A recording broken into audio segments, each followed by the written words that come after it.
Hello children, class 5. How are you students?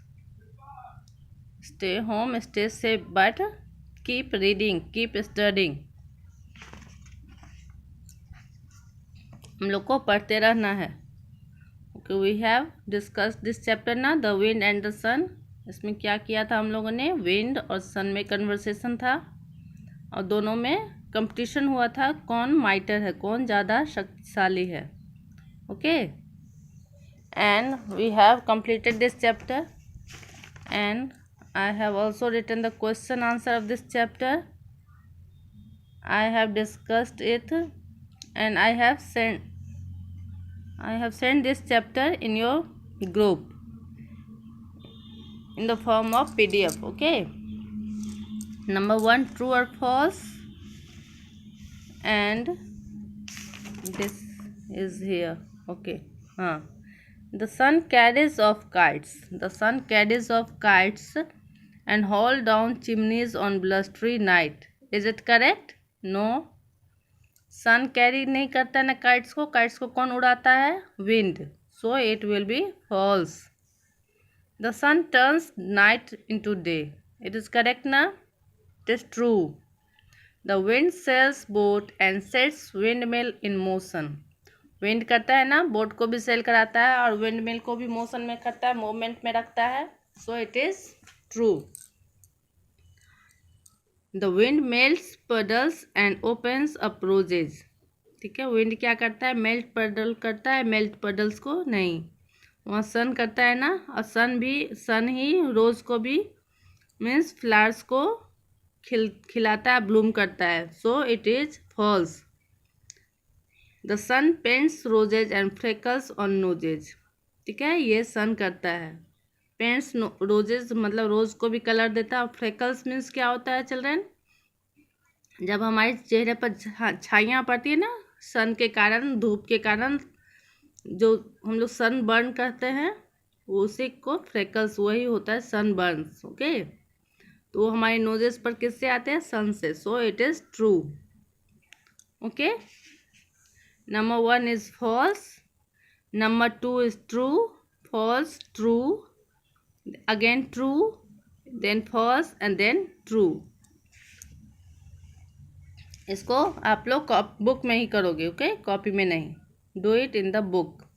Copy में सिर्फ आपको वर्ड मीनिंग लिखना है और क्वेश्चन आंसर लिखना है, और थिंक एंड आंसर भी आपको एग्जामिनेशन में पूछेगा. So do it also in your copy. Okay, इसको कॉपी में करेंगे और वर्ड मीनिंग भी कॉपी लिखेंगे. ये सब बुक में ही होगा, कॉपी में नहीं होगा. Take the best answer. इस सारा कुछ हम लोग बुक में ही करेंगे, not need to do in copy. And number one में क्या है question? What did the wind want the sun to prove. Wind क्या चाहता था सन को प्रूव करने के लिए? That it was stronger than the wind. Okay, this is will be the best answer. Clever है, आपको बुक में दिया हुआ, लेकिन वो एक्चुअली चाहता क्या था? स्ट्रॉन्गर दिखाना चाहता था ना, इसलिए A will be correct answer. Okay, A will be correct answer. Put the tick here and do in the book, not in the copy. What did the sun have to do? sun को क्या करना पड़ा? Number C, prove that it was stronger by getting the man to take off his cloak. cloak को हटाकर वो उसको proof करना पड़ा. Number 3, what did the wind have to do to prove it was stronger than the sun? Wind ने क्या किया था? Bend and break the bough of trees का वो बेंड किया था, ब्रेक किया था. Number 4, what made the man take off his cloak. Man ने क्या किया? मैन ने the heat of the sun. ठीक है, मैन को कैसे टेक ऑफ किया? वो क्लॉक कैसे हटाया? सन के हीट के कारण. Now the time of question answer. Why did the sun grin means मैंने क्या बताया था? स्माइलिंग. वो स्माइल क्यों कर रहा था सन? स्माइल क्यों कर रहा था sun? Why did the sun grin? The sun was grinning because he knew, वो जानता था, that he is mightier than the sun than the wind. Okay, sun grin क्यों कर रहा था? क्योंकि वह जानता था कि वह विंड से ज़्यादा माइटर है, ज़्यादा शक्तिशाली है। इन ऑल मैनर, सभी तरह से। Okay, see the answer. The sun was grinning because he knew that he is mightier than the wind in all manner. Now number 2, this is the question, why did the man hold his clock close to his body when the wind was trying to blow it off? वो क्यों और भी tight कर लिया था clock को? जब आपका विंटर विंड बहेगा तो आप कोल्ड फील करोगे ना, ठंड आपको लगेगी। ठंड लगेगी तो आप अपने कपड़े को और कस के बांध लोगे। तो वही ये मैन कर रहा था। ओके, जब विंड बहने लगा बहुत तेज़ी से तो उसे ठंड लगने लगी। The man felt cold due to winter wind. Okay, उस विंटर विंड के कारण उसे ठंड लगी। It blew the trees till the bent. वो तब तक बहता रहा विंड जब तक कि ट्री बेंट नहीं हो गया, झुक नहीं गया। So the man frighten, man भी थोड़ा डर गया। And wrapped his clock closed his body, वो क्लॉक को अपनी तरफ बांध लिया और जोर से। Okay, now 46 page number, this is the matching. You can see here it is given here matching.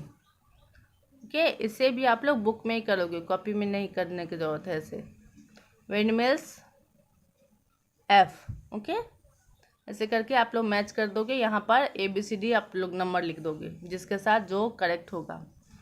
I have done here, you can see AF 2E 3H 4I 5A 6D 7B 8C and 9 will be go with G. Now come in next page. Here here are homographs. Okay, homographs क्या होता है? एक ही word है लेकिन इसका use हम लोग दूसरे तरह से करेंगे। दोनों तरफ, दोनों जगह अलग अलग। विंड है ना, same spelling same word, but यहाँ पर वाइंड होगा। इसको क्या बोलेंगे हम लोग? वाइंड। देखो यहाँ, short i sound wind, long i sound wind. Wind means wrap करना। ओके, घुमाना। जब हम लोग टॉय में जब चाबी भरते हैं तो उसे भी वाइंड अप कहते हैं। हम लोग क्लॉक में जब चाबी देते हैं उसे भी वाइंड अप कहते हैं, वाइंड करना। ये क्या है? विंड। विंड मीन्स हवा। द विंड ब्लू, हवा बह रही है। Okay, and wind wind, wind this bandage around your hurt finger. यहाँ क्या कर रहा है?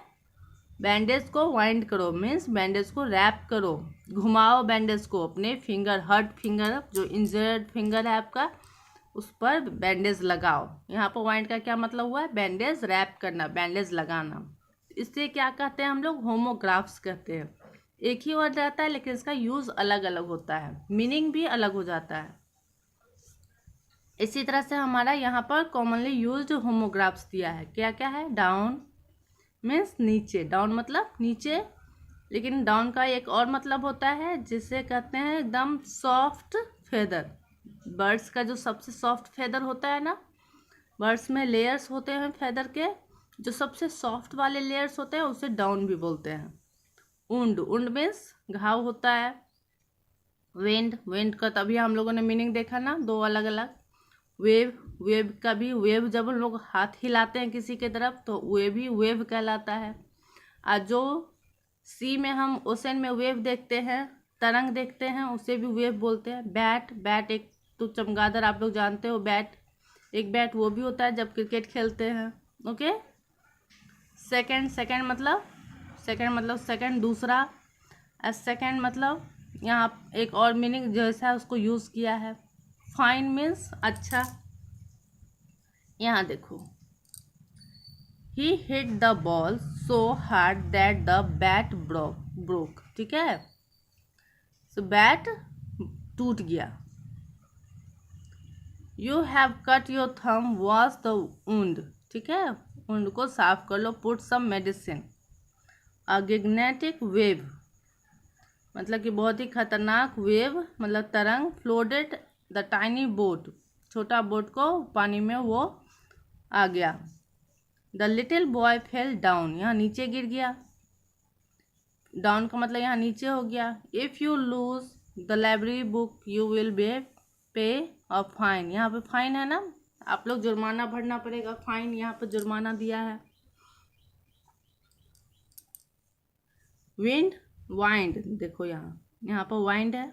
वाइंड दिस बैंडेज, मतलब बैंडेज को बांधो। In a second the magician made the coin disappear, यहाँ है ना, मतलब सेकेंड में। सेकेंड यहाँ पर क्या है, घड़ी का टाइमिंग है। ओके, सेकेंड मतलब 1 सेकेंड में वो मैजिशियन ने क्या किया, कॉइन को डिसअपियर कर दिया। Dad wind the old father clock, dad ने क्या किया, ओल्ड ग्रैंडफादर का क्लॉक को वाइंड अप किया, मतलब चाबी दिया। I will wave my hand, मैं अपने हाथ को हिलाऊंगा, यहाँ पर वेव है ना, हिलाना। When I am ready to go, जब मैं जाने के लिए तैयार हो जाऊंगा। Here a big bat hung upside down, देखो यहाँ पर क्या है, from the banyan tree, banyan tree पर बिग बैट मतलब कि एक चमगादड़ लटका हुआ है।